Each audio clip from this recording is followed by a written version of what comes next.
रामकृष्णारी आज आपण वेळापूरला श्री संत रोहिदास महाराज समाज मंदिर यांच्या ठिकाणी आलो, ज्या ठिकाणी आपल्या या बागडे परिवाराचं किंबहुना आमच्या आबा बागड्यांच्या स्मरणार्थ त्यांचा हा मिष्ठान्नाचा नैवेद्य आपल्या देवाला दाखवलेला आहे या मायलेकांनी. तर खूप छान धन्यवाद. अशीच त्यांची अखंड सेवा चांगली राहीलच आणि यापुढे त्यांना परमेश्वर बळ देव, सामर्थ्य देव. सामर्थ्य आहे चळवळीचे, जो जो करील तयाचे, किती अधिष्ठान आहे आमच्या भगवंताचे. काल आमच्या ज्ञानाचा 20 तारखेला छानपैकी आम्ही आमच्या सगळ्या वारकऱ्यांच्या उपस्थितीमध्ये वाढदिवस साजरा केला. त्याच्या आयुष्याला खऱ्या अर्थानं कालपासून नवसंजीवनी मिळाली आणि त्यांनी ती मनाव घेतली. त्याचा प्रयत्न म्हणजे 11 महिने तो पूर्ण चांगलं काम करणार आणि 1 महिना पंढरीच्या वारीला येणार, हा त्याचा संकल्प आहे. माळ घालणं न घालणं ते फार पुढचं. पहिला प्रयत्न काय माहितीये का, त्यांनी आपल्या वेळेचा सदुपयोग कामात करावा. कामामध्ये काम म्हणा राम राम. त्यामुळं पहिलं त्यांनी कामाला, त्याला तोच आशीर्वाद दिला की पहिलं त्यांनी कामामध्ये व्यस्त राहावं.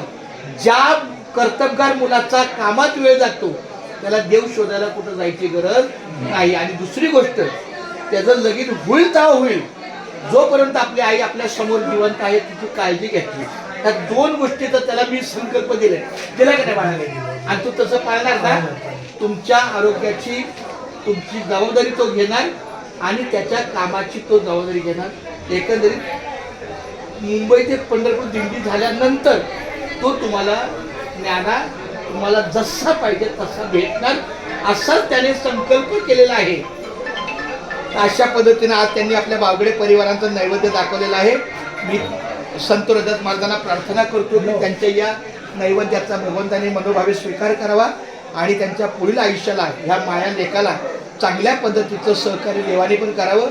त्यांच्या काही चुका असतील त्या पोटात घालाव्या आणि इथून पुढे आमच्या ज्ञानाचं जीवन खऱ्या अर्थानं मला तरी जाणवतं की ह्या वारीपासून महिनाभर तो सतत माझ्या शब्दात आहे, महिनाभर सतत तो माझ्या ऐकण्यात आहे आणि म्हणजे प्रामाणिक आहे.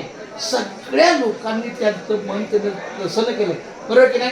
तर अशा पद्धतीनं तुला या वारीमधून अतिशय चांगलं देवाने समाधान दिलेलं. खूप धन्यवाद. आईच्या पाया पडेल बास. आणि आईला एकदा तोंडात शब्द दे, आई मी माझ्यापासून तुला आता कधीच दुःख होणार नाही.